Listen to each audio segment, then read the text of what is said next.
안녕하세요. 말씀 묵상 리바이블입니다. 오늘도 말씀으로 충만한 하루 되시기를 축복합니다. 오늘 우리가 함께 묵상할 하나님의 말씀은 요한복음 13장 34절에서 35절까지의 말씀입니다. 새 계명을 너희에게 주노니 서로 사랑하라. 내가 너희를 사랑한 것 같이 너희도 서로 사랑하라. 너희가 서로 사랑하면 이로써 모든 사람이 너희가 내 제자인 줄 알리라. 예수님을 팔아넘길 가룟 유다가 이제 밖으로 나가게 됩니다. 방 안에는 짙은 어둠과 침묵이 내려앉았습니다. 십자가의 고난이 코앞으로 다가온 그 순간 예수님은 이제 남은 제자들을 향해 아주 특별한 말씀을 꺼내십니다. 그것은 바로 새 계명을 주시겠다는 말씀이었습니다. 예수님은 제자들에게 서로 사랑하라고 말씀하십니다. 사실 이웃을 사랑하라는 말씀은 구약시대부터 있었던 어쩌면 오래된 교훈입니다. 레위기 19장 18절을 보면 내 이웃 사랑하기를 내 자신과 같이 사랑하라는 말씀이 이미 기록되어 있습니다. 그런데 왜 예수님은 이것을 새 계명이라고 부르며 가르치셨을까요? 그 이유는 사랑의 기준이 완전히 달라졌기 때문입니다. 구약시대의 기준은 내 자신을 사랑하는 것만큼이 사랑의 기준이었습니다. 하지만 예수님이 새롭게 제시하신 기준은 내가 너희를 사랑한 것 같이가 기준이 됩니다. 이것은 엄청난 차이입니다. 내 자신을 기준으로 삼으면 우리는 내 감정, 내 상황, 상대방의 태도에 따라 사랑의 크기를 조절하게 됩니다. 나에게 잘해주는 사람은 사랑하기 쉽지만 나를 힘들게 하는 사람은 사랑하기 어렵습니다. 우리의 사랑은 늘 한계에 부딪힙니다. 하지만 예수님이 우리를 사랑하신 그 사랑은 어떤 사랑이겠습니까? 예수님은 방금 전 자신을 배반할 가룟 유다의 발을 씻겨주셨습니다. 그리고 잠시 후면 자신을 모른다고 3번이나 부인할 베드로의 발도 씻겨주셨습니다. 제자들이 훌륭해서 사랑받을 자격이 있어서 사랑하신 것이 아니라는 것이죠.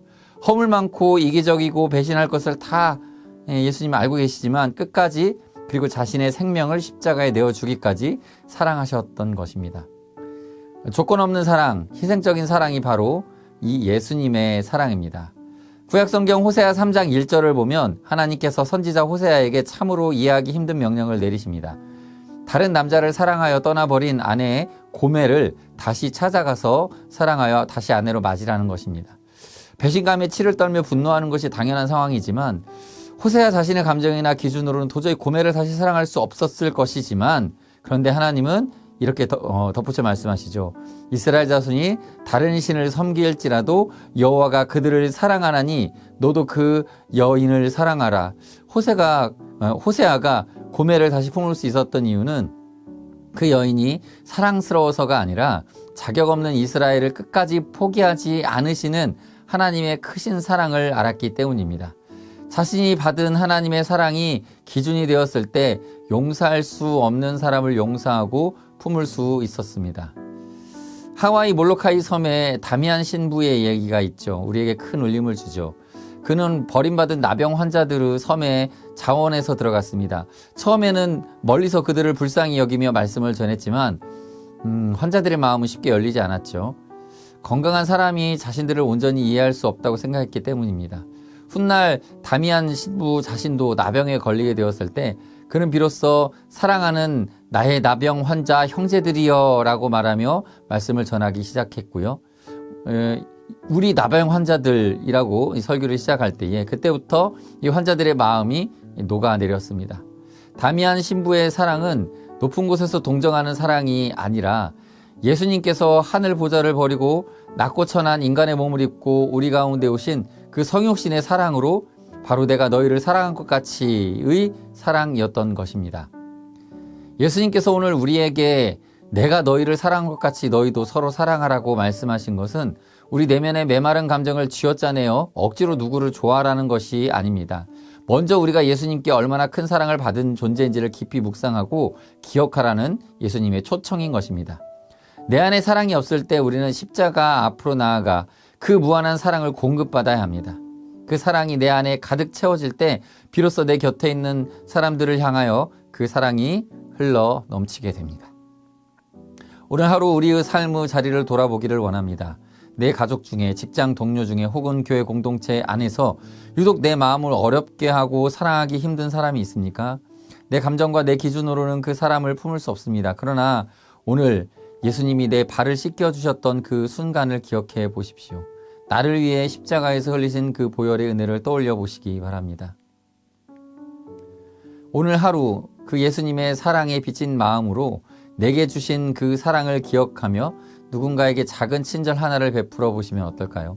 미운 마음이 드는 바로 그 사람에게 먼저 다가가 따뜻한 인사 한마디를 건네거나 시원한 음료수 한 잔을 말없이 책상 위에 올려놓는 것, 혹은 그 사람이 실수를 묵묵히 덮어주고 부드러운 미소로 넘어가주는 것, 이 작은 행동 하나가 바로 주님이 원하시는 사랑의 시작입니다.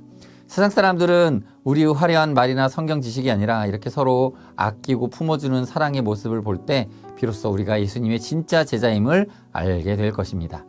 오늘도 우리를 조건 없이 사랑해 주신 그 주님의 십자가 사랑을 가슴에 깊이 새기고 그 사랑을 내 주변으로 아름답게 흘려보내는 축복의 통로가 되시기를 진심으로 기도하고 응원합니다. 함께 기도하겠습니다. 우리를 끝까지 사랑하시되 자신의 생명까지 아낌없이 내어주신 예수님, 그 크신 사랑과 은혜에 감사드립니다. 주님은 내가 너희를 사랑한 것 같이 너희도 서로 사랑하라고 말씀하셨지만 우리는 여전히 나의 감정과 기준으로 사람들을 판단하고 미워할 때가 너무 많았음을 고백합니다. 주님, 우리의 연약함을 용서하여 주옵소서. 내 안에 마르지 않는 십자가의 사랑을 부어주셔서 내 힘으로는 품을 수 없는 사람까지도 주의 사랑으로 품고 덮어줄 수 있는 넉넉한 마음을 허락하여 주옵소서. 오늘 하루 나의 작은 섬김과 실천을 통하여서 친절을 통하여서 내가 머무는 가정과 일터에 예수님의 사랑이 전파되게 하시고 세상이 우리의 모습을 통해 살아계신 예수님을 보게 하여 주옵소서. 우리를 먼저 사랑하신 예수님의 이름으로 기도합나이다. 아멘. 시간 함께 기도하실 기도 제목은요, 우리 기준으로 사람을 판단하고 미워했던 굳은 마음을 우리가 회개하고 나를 조건 없이 안아주신 예수님의 십자가 사랑으로 우리 마음에 가득 채워달라고 기도하시겠습니다. 또 오늘 만나는 사람들에게, 특히 마음이 가지 않는 누군가에게 주님이 내게 하신 것처럼 따뜻한 말과 섬김을 실천하는 하루가 되게 하옵소서. 이러한 기도 제목으로 함께 기도하겠습니다.